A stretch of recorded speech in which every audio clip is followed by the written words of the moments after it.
Duna presenta La Tercera PM, las historias imprescindibles y una nueva mirada de los temas de hoy, con Nicolás Vergara y Sebastián Rivas. Auspicio de Enel.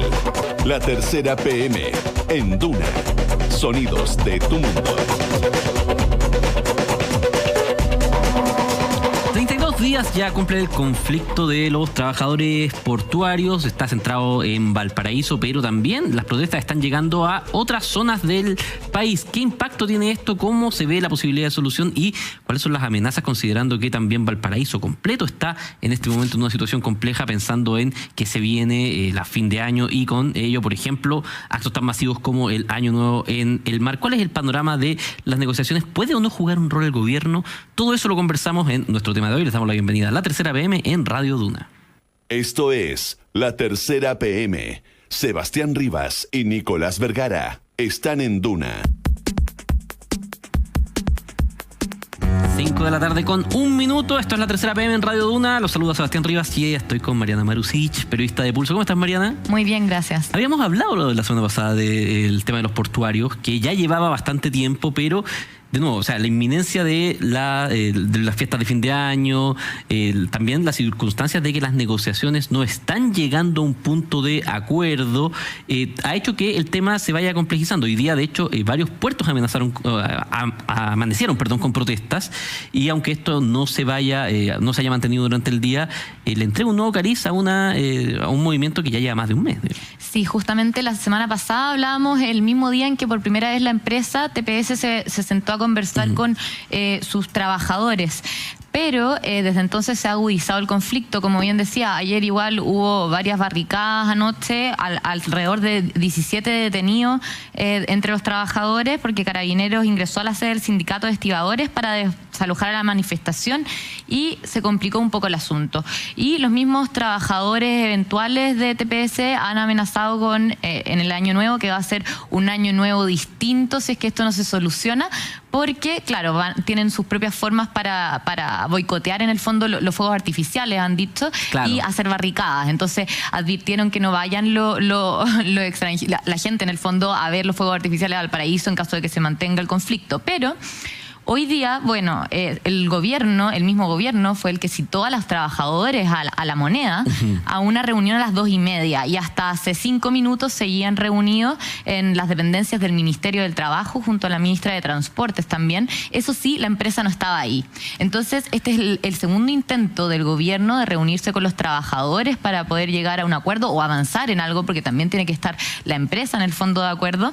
Y los paros que tú mencionabas también son paros solidarios, que se iniciaron anoche en distintos puertos y que todavía no se sabe si se van a mantener. Están todos a la espera de lo que ocurra en esta reunión de las 2:30, que es una reunión más o menos clave para ver si el resto de los puertos que hay en el país, que están detenidos desde anoche, van a continuar o no detenidos.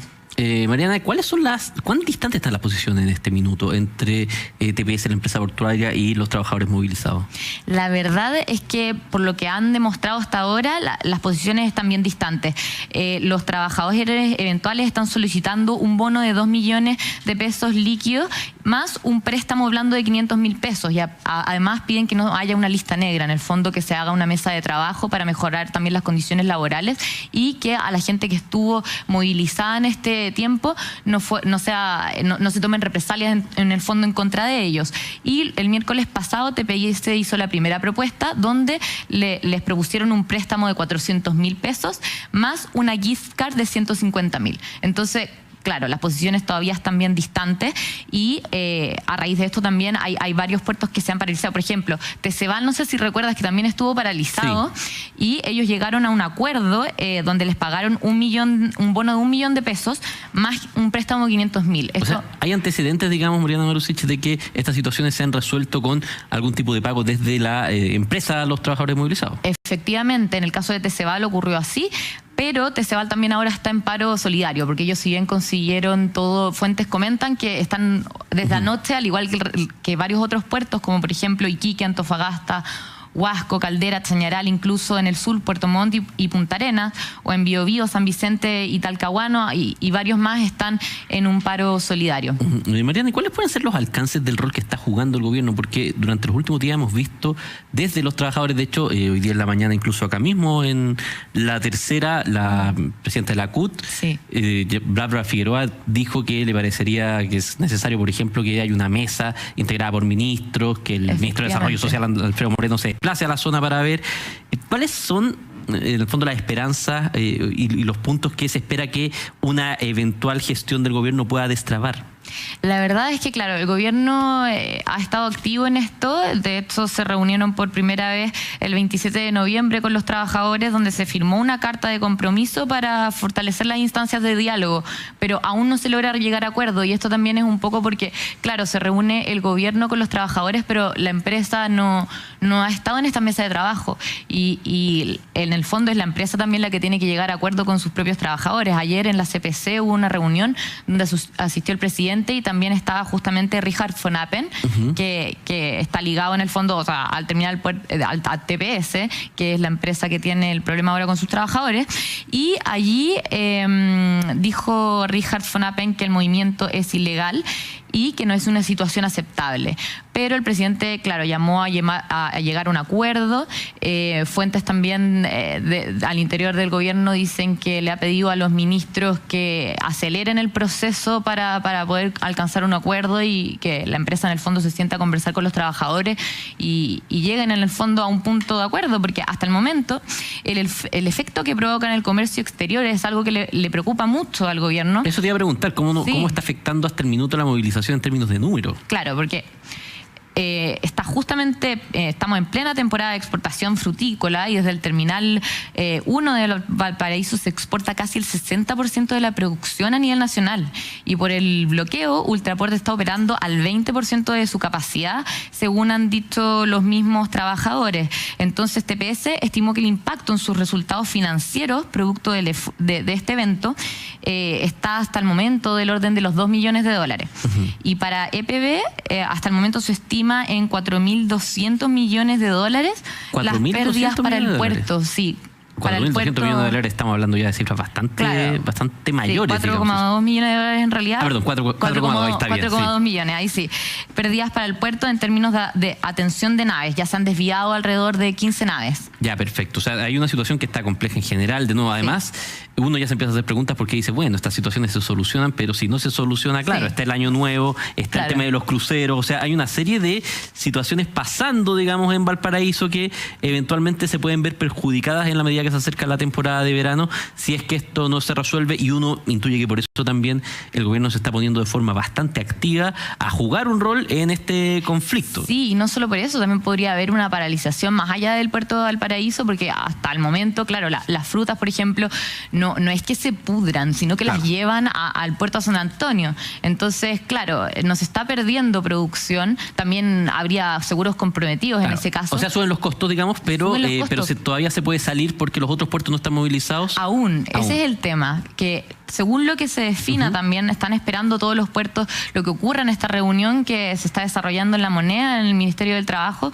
para ver si se movilizan más definitivamente a lo largo de Chile o en el fondo detienen estas paralizaciones. Claro, porque lo que tú dices, hasta ahora han sido más bien paros en solidaridad, temporales, con gestos, pero no ha habido una reacción masiva o en cadena, sino que esta situación está localizada en Valparaíso, digamos. Efectivamente, por ahora son paros solidarios y el gobierno también ha estado preocupado un poco de la imagen del país. El ministro de Hacienda, Felipe Larraín, dijo que aquí está en juego que Chile sea un proveedor confiable, y lo han dicho en varias ocasiones ya.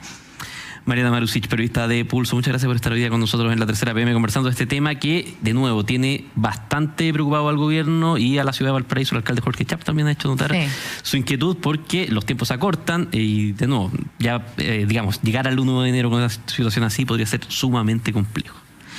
Son las 5 de la tarde con 9 minutos. Esto es La Tercera PM. Usted escucha Radio Duna. Una nueva mirada de los temas de hoy. Escuchas La Tercera PM con Sebastián Rivas y Nicolás Vergara. Los milagros.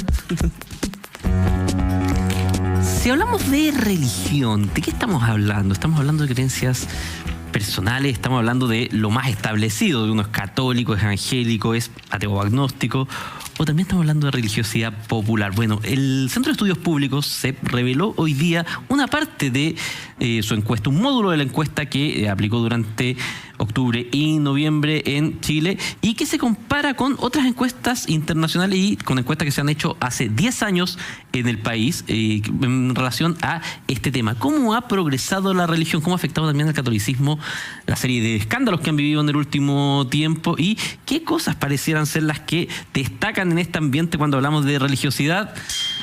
Sebastián Minay, periodista de La Tercera PM, bienvenido a Radio Duna. Me siento como iluminado. A ver.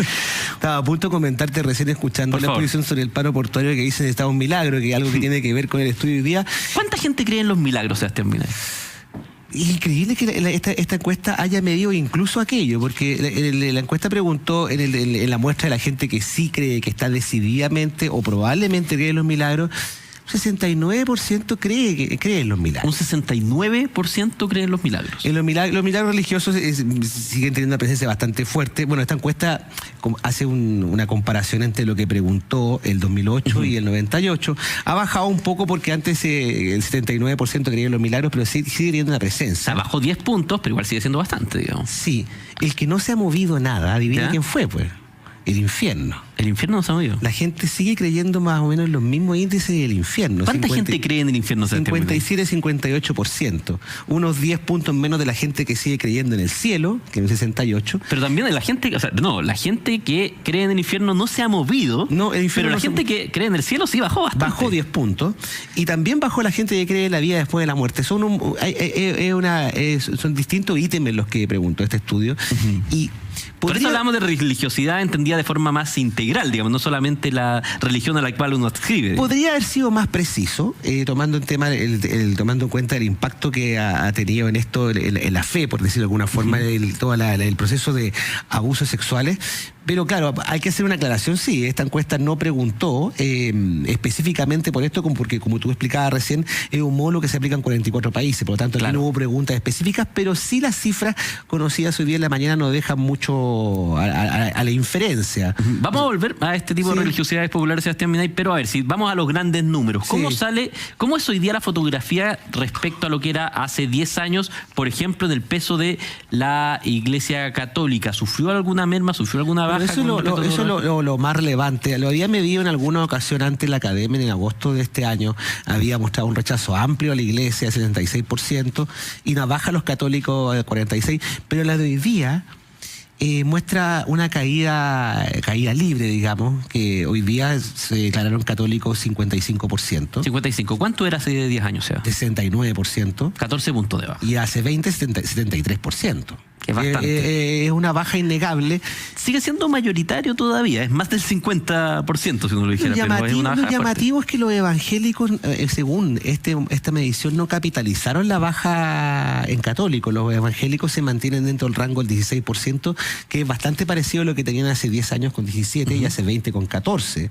Uno había escuchado muchas veces que acá la religión evangélica había crecido a expensas de los católicos, pero al menos estos números no parecen mostrarlo.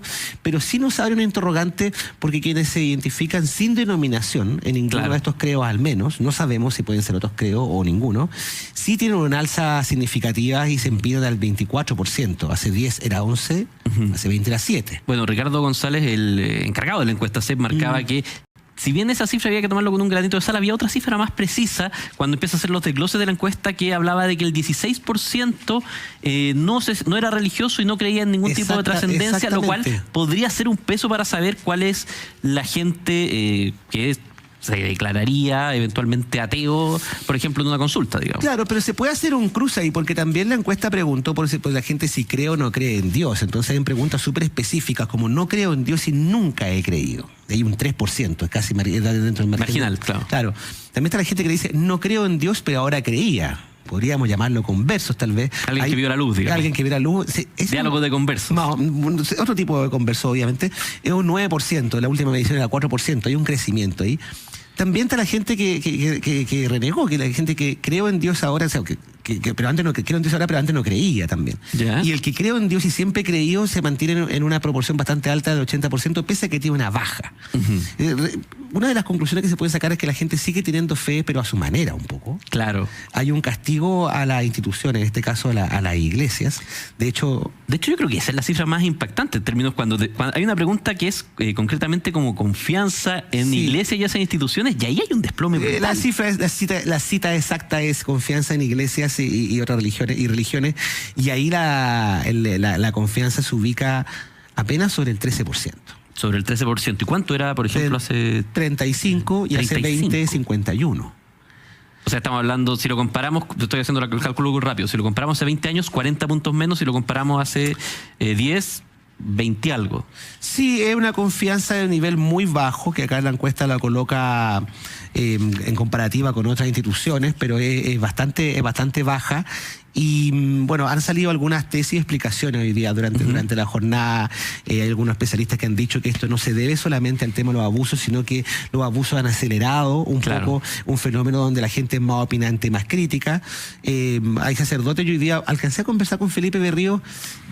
Alcancé a comunicarme con un obispo que no voy a nombrar, que me dijo, mira, yo feliz, yo opino para esto, pero en realidad yo desde mi vivencia, lo que te diría es que la encuesta dice eso, pero yo en la calle veo otra cosa. Pero si digo eso, se va a ir todo el mundo encima y voy a contaminar el mensaje. Ya, muy bien, padre, no se preocupe, le dije yo, hasta luego.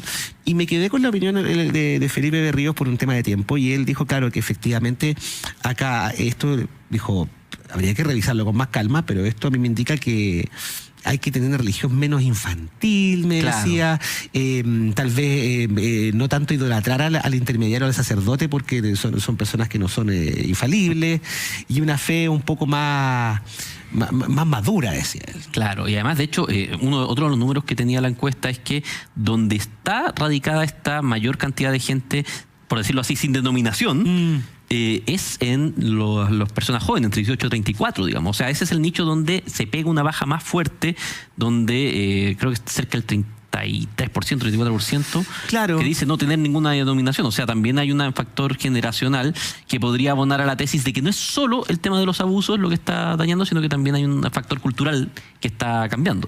Bueno, yo creo que tuvimos una muestra tangible durante la visita del Papa Francisco, ¿no? Que otro pasaje que también recordaba el padre Berrío hoy día, la visible merma que hubo durante la visita papal, digamos, en contraste con otras visitas. Hay un tema ahí que los números ahora están mostrando que hay una baja, pero insisto, yo creo que no sé si una baja en la fe o la gente que cree o no cree en Dios. Dios es un tema que se acusa mucho la baja en la confianza, en la fe que tiene la institución y la iglesia, como se ha percibido hasta ahora, digamos. O sea, de hecho también la encuesta acusa también números bastante bajos de gente que dice que va a la iglesia. Claro. Que va a la iglesia, dependiendo de la frecuencia con que se aplique. Y lo que a mí me llama la atención, que todavía no estoy muy seguro cómo interpretarlo, la gente que dice que ha peregrinado a algún santuario, que también es muy baja, 16-18%. Te preguntan cuántas veces en el último año. Ahora, Sebastián Minay, hay otra lámina. Nosotros partimos hablando de milagros. Sí. Vámonos al otro extremo, porque el CEP le preguntó a la gente, me parece que es lejos la pregunta más entretenida de la encuesta. De todas maneras. Tenemos 2 encuestas ahora acá, así que después le vamos a preguntar. Le pregunta, dice, le voy a mencionar algunos temas y con la ayuda de esta tarjeta usted me dirá cuánto creen cada uno de ellos. A las personas le pasan opciones cerradas. Claro, le pasan opciones cerradas. Y, a ver, acá hay un ranking y lo que la gente más creyó o dice que más cree es en el mal de ojo, por sobre la Virgen María, digamos. Claro, esa pregunta, por lo que vemos en la lámina acá, recogieron acá los números de la gente que decía que está decididamente sí, probablemente sí, no es toda la muestra, pero el mal de ojo, esto que para los que tenemos cierta edad lo vivimos cuando pequeños, o yo creo que todas las edades, porque es una creencia popular muy arraigada en Chile, que tu mamá o tu tía o tu abuelita te llevaba porque creían que te estaban haciendo un mal de ojo. Que te estaban ojeando, sí. Te estaban ojeando. El 61% dijo que creían en el mal de ojo. Remata en segundo lugar la Virgen con 56%.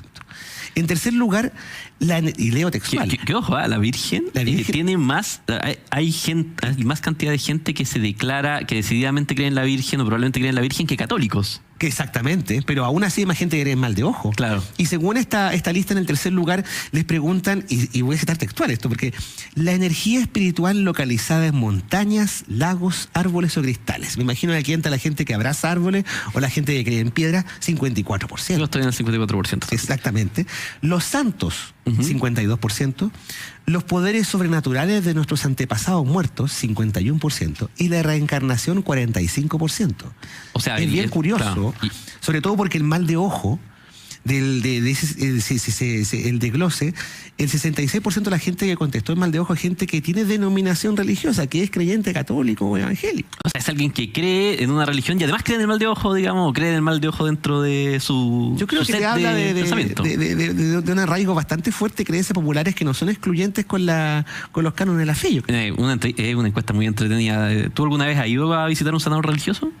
No, yo no. Pues tú no estás entonces dentro del 8% de las personas que dijo que había ido alguna vez, entre el 9% que dijo que ha ido a consultar a un adivino o astrólogo. Yo ahí me incluiría.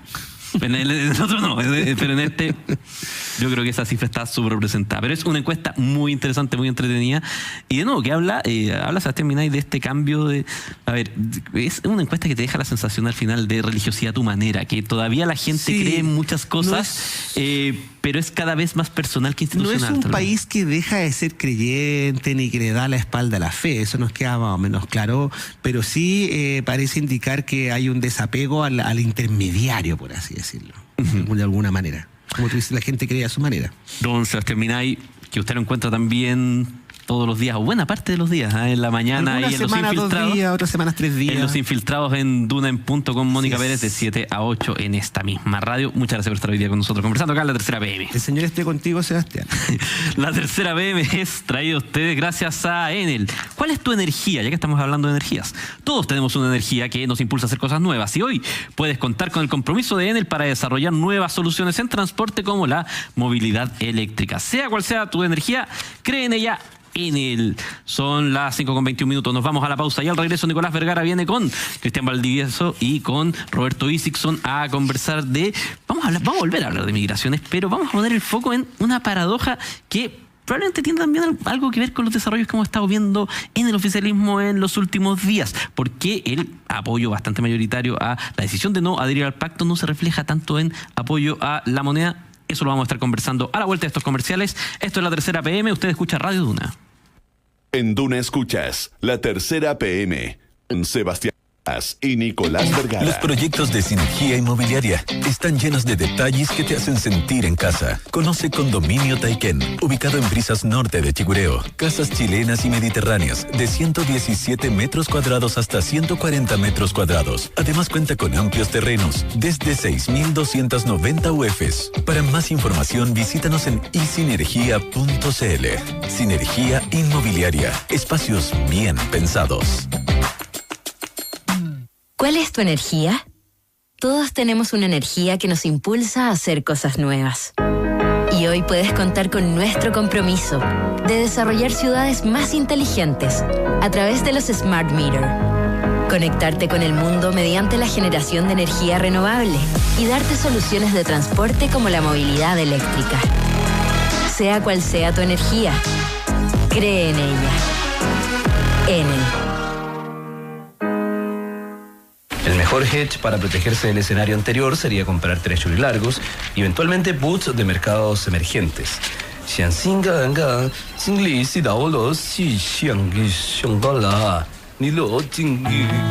Aprender de inversiones es más simple de lo que piensas.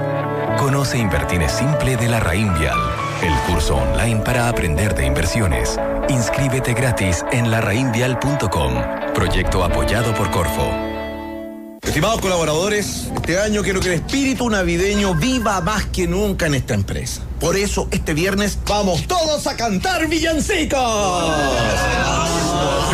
Es broma.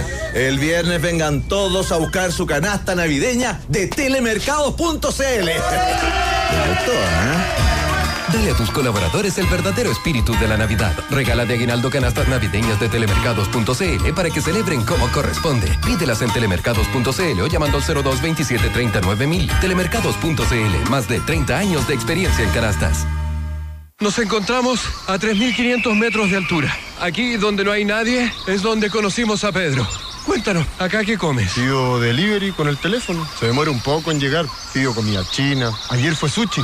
Con Entel, una gran señal a un precio increíble. Nuevo plan con gigas libres para redes sociales y música, más 40 gigas para todo lo que quieras, por solo 21.990 pesos mensuales. Además podrás sumar planes adicionales iguales por solo 10.995 pesos. Más información en entel.cl. Entel. El mundo ha cambiado. Hace 20 años no existían las redes sociales. El comercio online era impensado. Aún estaban las Torres Gemelas. Y hace 20 años nació MBI Inversiones. Lo que vino después es historia. Por eso, al cumplir estas 2 décadas, renovamos nuestro compromiso de crecer junto a nuestros clientes, coinvirtiendo en los mismos instrumentos que les recomendamos. Porque su éxito es nuestro éxito. Hoy celebramos 20 años creciendo juntos. MBI Inversiones, fondos de inversión, wealth management, corredores de bolsa. www.mbi.cl. Porque la comodidad no tiene horarios. Disfruta viajar en la clase business de Emirates con asientos totalmente reclinables. Disfruta el vuelo con comida gourmet mientras miras tu película o serie favorita en uno de los 3.500 canales de entretenimiento. O si eres fanático del deporte, disfruta de deportes en vivo para seguir alentando desde lo más alto a tu equipo favorito. Vuela con Emirates desde Santiago. Para más información, visita www.emirates.cl. Ojo, jefe, ayer había que pagar a los proveedores. Ah, sí, chuta. Hablemoslo un rato más, ya. Jefe, disculpe, se nos acabó el stock de producto. ¿Qué? ¿Pero cómo no me dicen antes las cosas? Es hora de cambiar. Contrata de Fontana hoy el software de gestión empresarial 100% web, ahora a 2.490.000 pesos al año masiva. Llámanos al 800-386-100 o ingresa en defontana.com. Oferta válida hasta el 28 de diciembre de 2018. De Fontana, es crecer ahora. Trabajemos juntos por un mejor futuro. Realiza un depósito directo en APB en Banchile Inversiones. Completa el tope de hasta 600 UFs anuales y cuenta con importantes beneficios tributarios. Contacta a tu ejecutivo de inversiones habitual o ingresa a banchileinversiones.cl. Banchile Inversiones, tu futuro nos mueve. Producto ofrecido por Banchile Administradora General de Fondos S.A. En Duna, abrimos el debate. Escuchas La Tercera PM con Nicolás Vergara y Sebastián Rivas. 5 de la tarde con 27 minutos de este último martes hábil del año. Nicolás Vergara, ¿cómo estás? Martes 18 de diciembre, efectivamente, el próximo es martes 25 y el siguiente es martes 1 de enero, con lo cual no tenemos clases. ¿Cómo está don Roberto Dixon? Muy bien, muy buenas tardes. Cristian Valdivieso, ¿cómo estás? Muy bien, gracias. Oye, la migración, bueno, no sé si probablemente el paro portuario se lleve mucha fuerza en toda la preocupación de estos días, pero la migración sigue presente, cartas de cancilleres, etcétera. Pero en la encuesta CADEM ha aparecido una paradoja de la migración. ¿Cuál es la paradoja que descubre la encuesta CADEM? No, a ver, yo no sé si catalogarla como paradoja, pero más bien la inmigración ha sido uno de los puntales de este gobierno en términos de razones de aprobación. O sea, cuando uno pregunta por las razones por las cuales la gente aprueba este gobierno, ha estado asociado a la economía y diría que yo en una segunda línea a la política de ordenar la casa asociada a la inmigración, que es la forma en como el gobierno la ha presentado. Y cuando nosotros lo hemos medido a lo largo del año, de hecho, números como, por ejemplo, me acuerdo con la política migratoria del gobierno que presentó a comienzos de año, 75%, acuerdo con el plan de regreso ordenado, esto de los aviones, también sobre el 70 y tanto % de acuerdo. Y lo que ocurre esta semana, que es interesante, es que desde mi punto de vista, el gobierno recuperando el control de la agenda. ¿Y por qué digo recuperando el control de la agenda? Porque la noticia de que el gobierno no firmaba el pacto migratorio tuvo más de un 80% de conocimiento, logra instalarse como la principal noticia de la semana, de hecho dejando relegado en tercer lugar las noticias asociadas al caso Catrillanca. Uh-huh. Es la primera vez en más de un mes que el caso Catrillanca deja de ser la principal noticia de la semana. O sea, se cambió la agenda, digamos. Logró cambiar la agenda, pero la aprobación del presidente evidentemente no tuvo ninguna mejoría. De hecho, no hay una diferencia estadísticamente significativa con respecto a la semana anterior, ni tampoco con la anterior, ni con respecto tampoco a la del mes completo, por así decirlo, donde la aprobación se mantuvo estable en un 38%, la desaprobación en un 47%. A pesar de que el 58% estaba de acuerdo con que el gobierno no firmara el pacto y un 36% se manifestara en desacuerdo. Ahora, desde mi punto de vista, lo que ha generado la pérdida de aprobación presidencial no ha sido el tema de migración. La pérdida de aprobación presidencial ha venido principalmente por la frustración, y esto lo hemos dicho en reiteradas ocasiones, por la frustración de las expectativas económicas y por la frustración de las expectativas de orden, pero no asociada a inmigración, sino que la expectativa de orden asociada más bien a carabineros y a las Fuerzas Armadas, o a las Fuerzas Armadas y de orden, por así decirlo. Y por lo tanto, casos como estos, que son positivos para el gobierno, no van a tener efectos sobre la aprobación presidencial porque no es lo que está generando la pérdida de aprobación. Ahora, ¿cuál es la supuesta paradoja? La supuesta paradoja es que el 58% está de acuerdo con el gobierno que no firma el pacto y un 38% aprueba. ¿Qué pasa con esos 20 puntos, cierto? Que están de acuerdo con una decisión del gobierno, pero que no aprueban a la Piñera. Bueno, esos 20 puntos lo más probable es que pese mucho más en su decisión de aprobar o no los temas asociados a la economía o los temas asociados a las Fuerzas Armadas y de orden. Ahora, y esa es la razón por la cual la aprobación no reaccionó esta semana. Ahora, y ahí hay un tema que me parece que es la otra paradoja, que es... a ver, tú lo dijiste muy bien, Roberto. El gobierno logra instalar un tema distinto al que venía dominando la agenda. Por lo tanto, uno podría decir, check. Instala un tema que aparece como favorable hacia atrás, por lo menos durante el año, dentro de su agenda. De nuevo, check. Casi el 60% aprueba la decisión, también check, y baja 3 puntos. No, se mantuvo estable, ¿eh? No hay un cambio significativo. Bajó una la aprobación, aumentó 1 punto, 2 puntos la desaprobación, no subió. Ahora, ¿por qué no subió? Yo creo por dos cosas. Uno, porque el pacto migratorio, la no firma del pacto migratorio primero se mete con una marca que también es potente creo yo, para los chilenos, que es la ONU. O sea, nosotros tenemos una tradición internacional muy potente, hemos estado, o sea, nuestra economía de alguna manera depende del multilateralismo y por lo tanto yo creo que eso de alguna manera tiene un impacto. Y segundo, también hizo algo que no ocurría hace mucho tiempo, que es aglutinar a la oposición. O sea, a mí más que el 58% me llama mucho más la atención el 36% que se mostró en desacuerdo con la no firma del pacto, porque estábamos acostumbrados a 80% de acuerdo.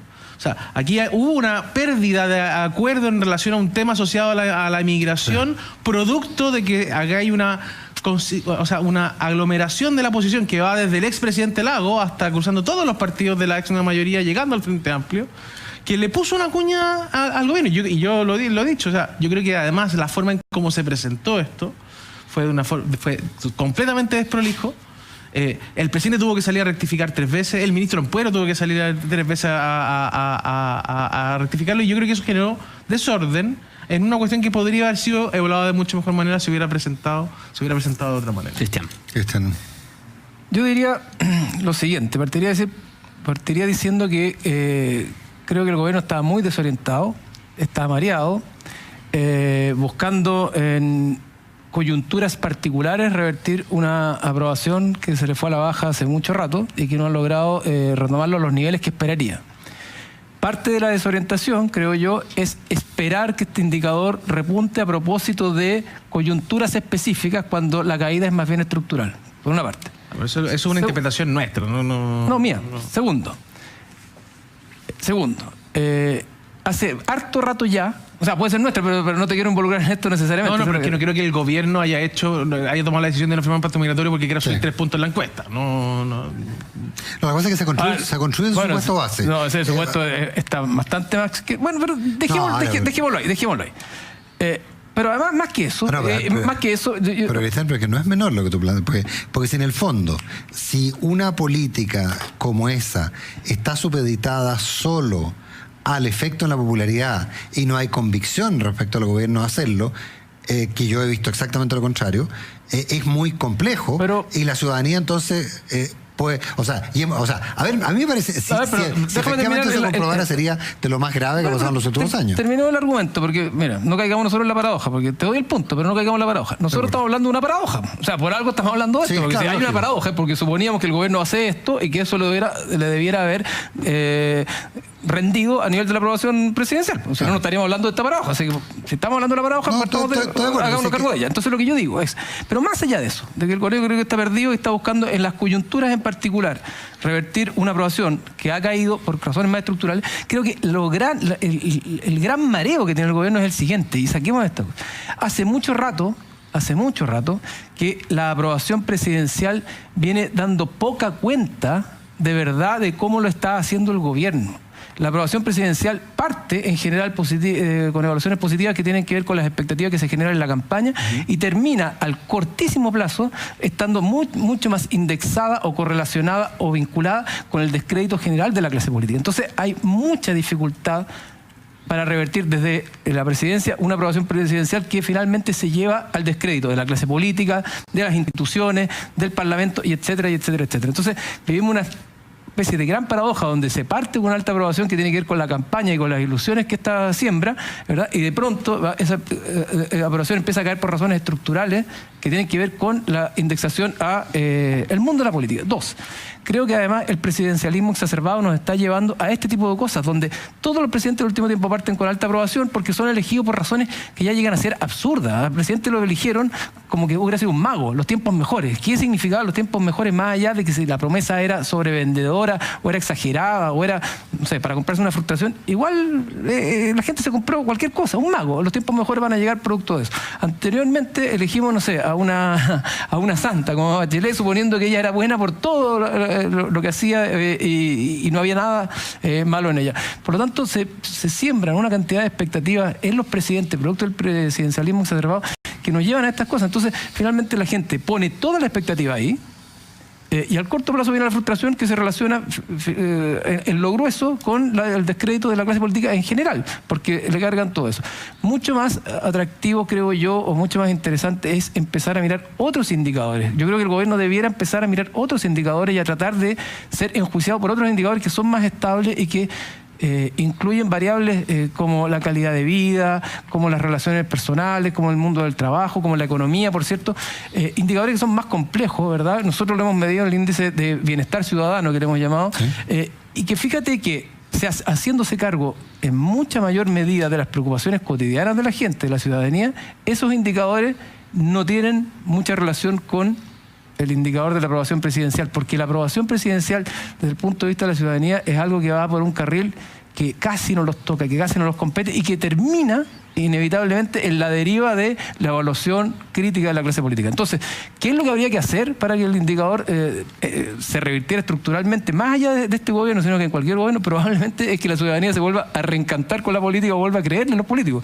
Porque si no, es muy complejo intentar revertir esto que parte como una ilusión y al poco tiempo deviene en un pozo o un hoyo sin fondo donde está el presidente metido con los parlamentarios, con la clase política, con las instituciones y con un descrédito generalizado y una crisis de confianza que los involucra a todos. Esa es mi primera mirada, más allá de que creo que efectivamente hay otras razones que pueden hacer que no se haya revertido al menos un par de puntos. Creo que las encuestas vienen mostrando hace rato que este año la gente ha empezado a perder la confianza en el presidente. Entonces, al perder confianza en el presidente, medidas que uno pudiera atribuir... No, en estos últimos meses, porque no lleva un año gobernando todavía. Pero a lo largo del año ha perdido como 15 puntos en confianza. Entonces, esa confianza en el presidente tiene dos dimensiones. Una, que es la personal, que es donde menos la gente lo juzga confiable, porque lo juzga más confiable en la dimensión técnica. Entonces, al perder confianza técnica, porque no han llegado los tiempos mejores, se desvanece también la confianza personal. Por lo tanto, aquellas medidas que el presidente puede estar tomando y que uno pudiera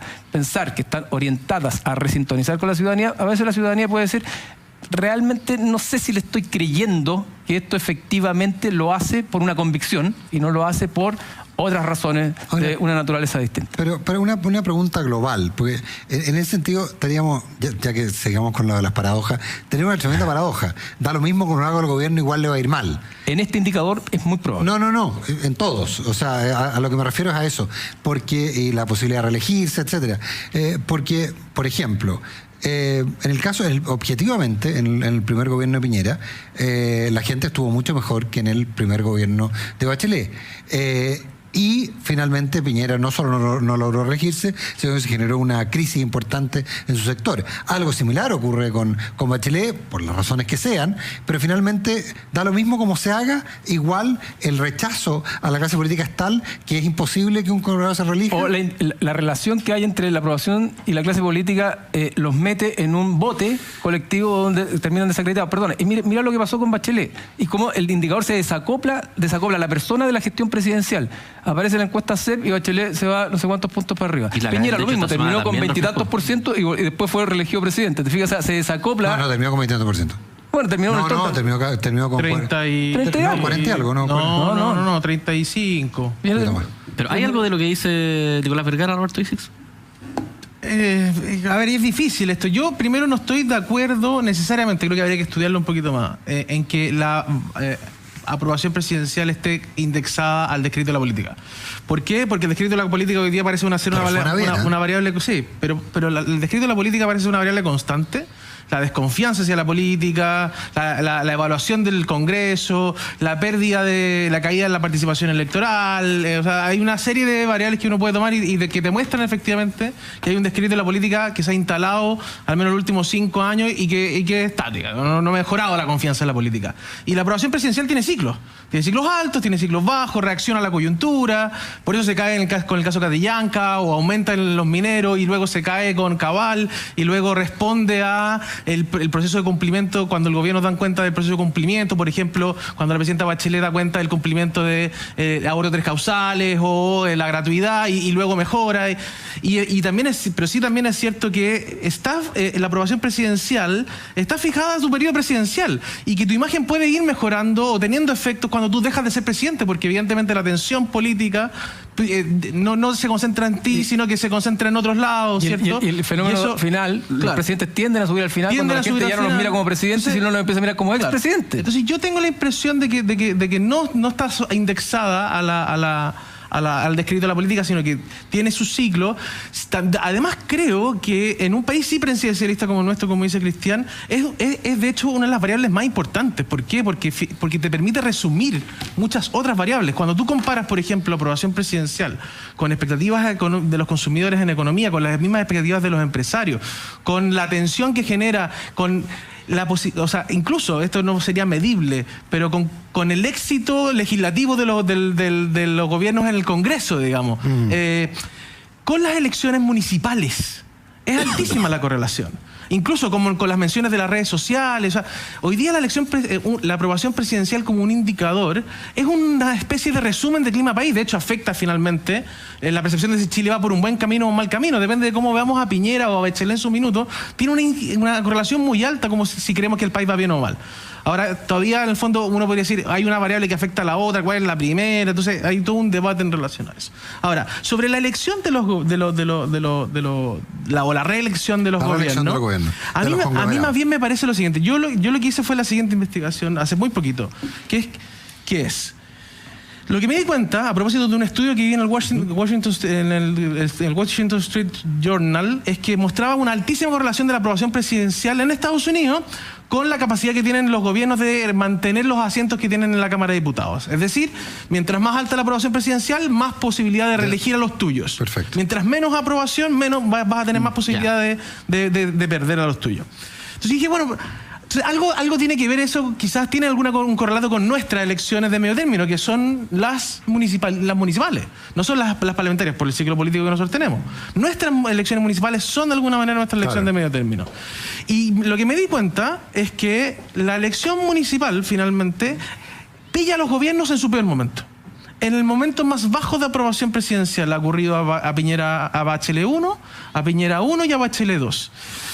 Pilla la aprobación presidencial a los gobiernos en su primer momento, portada al día siguiente de todos los diarios, terremoto político, el gobierno pierde y se instala un clima finalmente que lo que ha dado cuenta al mismo tiempo es que tiene un impacto directo sobre la elección presidencial. Salida de ministros. Entonces, de alguna manera, desde mi punto de vista, porque nosotros creíamos que la aprobación presidencial no tenía un impacto sobre la reelección, porque evidentemente lo que ha ocurrido es que incluso Bachelet con un 84% no se reelige y Bachelet con un 35% no se reelige, por lo tanto no tendría un impacto, pero sí lo tiene la elección municipal.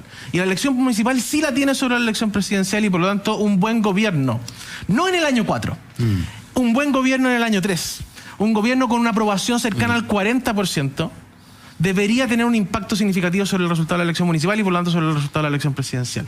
La aprobación presidencial, por lo tanto, es importante, no pensando en la presidencial, sino que pensando efectivamente en cómo se juega la elección municipal. Es una teoría, es una hipótesis, Pero el buen gobierno finalmente es importante. Es importante porque tiene un impacto político real. También el tema de la aprobación presidencial se constituye y se transforma en un fenómeno comunicacional al mismo tiempo. Claro, pero como todas las variables. Entonces, finalmente, un presidente acreditado versus un presidente desacreditado tiene mucha más capacidad de incidir, ¿verdad?, en una elección en particular.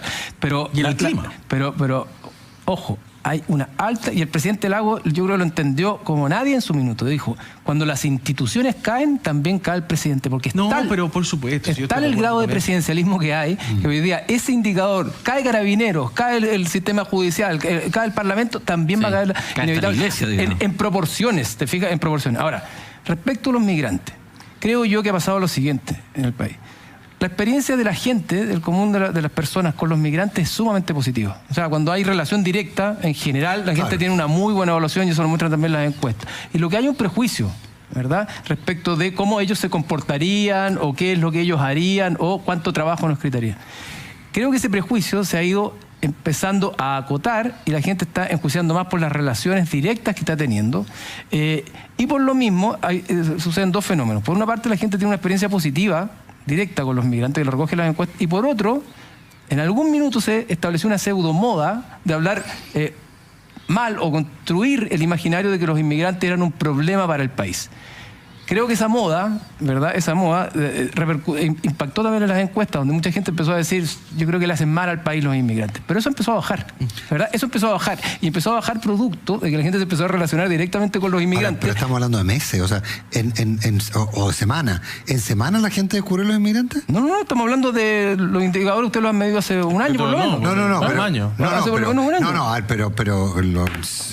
Puede que yo les haya entendido mal, pero al gobierno le había reportado en términos de popularidad hace 3 meses sus acciones relativas a inmigración. Es que son dos Por lo tanto, ¿en 3 meses la gente descubrió a los inmigrantes? No, lo que estoy tratando de explicar es lo siguiente. La gente en algún minuto se construyó el imaginario de que los inmigrantes eran un problema en diversas dimensiones en el país. ¿Pero en qué minuto?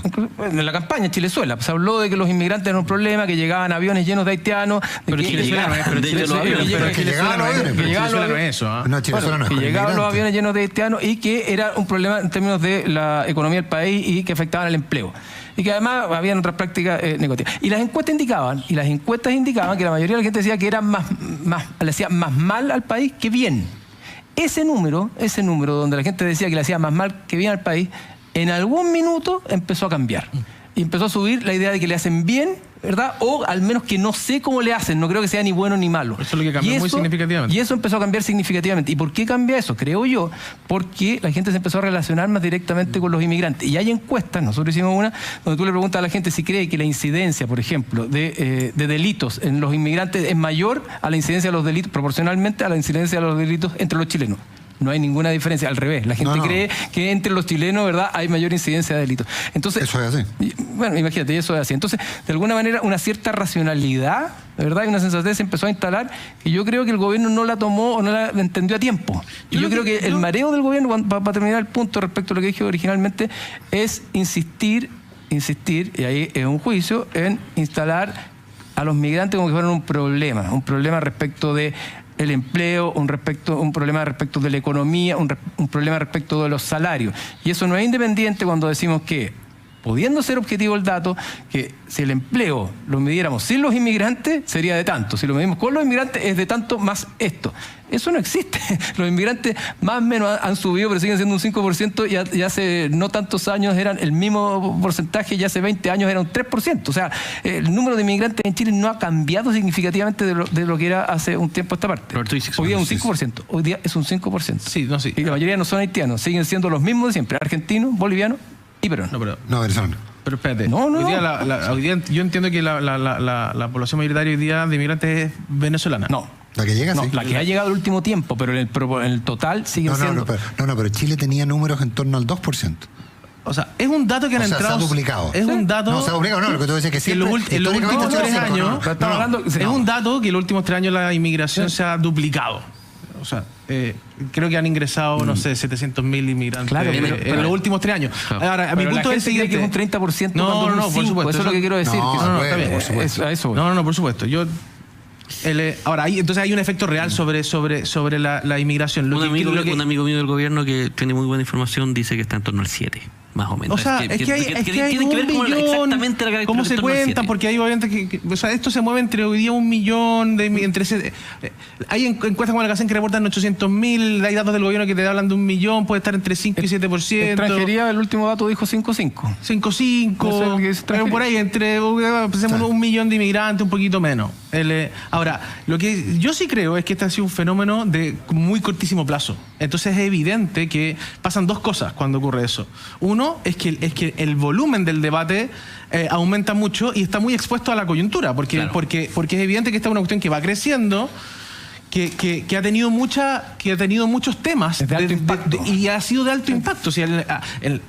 O sea, yo estoy de acuerdo contigo, Cristian, cuando uno se relaciona con los inmigrantes mejora su percepción, es lo más probable que así ocurra. Pero evidentemente ha habido un cambio muy significativo en la población cuando te tienes que empezar a relacionar con 1 millón de inmigrantes que antes no ocurría. Y por lo tanto es un tema de alto impacto que está generando mucho debate. Desde mi punto de vista, lo que ha ocurrido este año principalmente, dado que el gobierno lo pone como uno de sus principales bastiones a comienzos de año y evidentemente ha tenido una política pública y comunicacional asociada a esa política pública de ordenar la política migratoria, de establecer ciertos criterios de entrega de visa, de el plan de regreso humanitario. Sí. O sea, es evidente que eso expone a la misma opinión pública a niveles de información que evidentemente no tienen en otros temas. Por supuesto. Entonces, lo que ocurre desde mi punto de vista es que esa exposición pública lo que hace es generar mayor contenido y mayor información que tiene impacto sobre la misma opinión. Y déjame cerrar con un punto de la idea. Lo que yo creo que ocurrió con el último pacto migratorio, que no había ocurrido antes, es que, o sea, con la no firma del pacto migratorio, es que la oposición, por primera vez, tuvo una voz equivalente a la del gobierno. O sea, yo te podría apostar que la cantidad de segundos de noticieros centrales de la no firma del pacto migratorio fue equivalente para el gobierno como para la oposición. Y eso da de pie evidente a que los niveles de percepciones cambian a nivel de la opinión pública. 10 segundos. Claro, pero y el mareo estuvo ahí, en radicalizar esta discusión más que ponerla en el foco donde originalmente siempre debió haber estado, en la migración regularizada y ordenada. Qué curioso. Yo tengo una visión completamente distinta. Yo creo que fue un éxito de la oposición el radicalizarlo como lo radicalizó. Yo también creo que es un éxito de la oposición. No creo que haya sido un error del gobierno. En general han sido errores del gobierno. Yo creo que en este caso la oposición se planteó muy bien y tuvo... Pero el que planteó la no firma del pacto migratorio fue el gobierno. No, de acuerdo, pero podría no haber pasado nada, porque y la oposición se pone ordenada y logra se la dan en bandeja. Si le está diciendo que no va a firmar el pacto migratorio. Pero lo hizo bien, estoy diciendo que lo hicieron bien. Estoy diciendo que lo hicieron bien. Pero el autogol fue el gobierno, al no firmar el pacto migratorio. No, dejaron la pelota rebotando, los otros la metieron, que es completamente distinto que un autogol. Es parecido. Bueno, con esa discusión animada, despedimos también a nuestros queridos columnistas. Pero intentaremos tenerlos en alguna escena. Dado que es el último martes, muchas gracias a Roberto Isixson y Cristian Valdivieso por estar un gustazo, nosotros. Un gustazo. Muchas gracias. Y nosotros nos vemos mañana, eso sí, con Sebastián. Y ahora tenemos las noticias en Duna y luego Polo Ramírez, Aire Fresco. Que estén muy bien.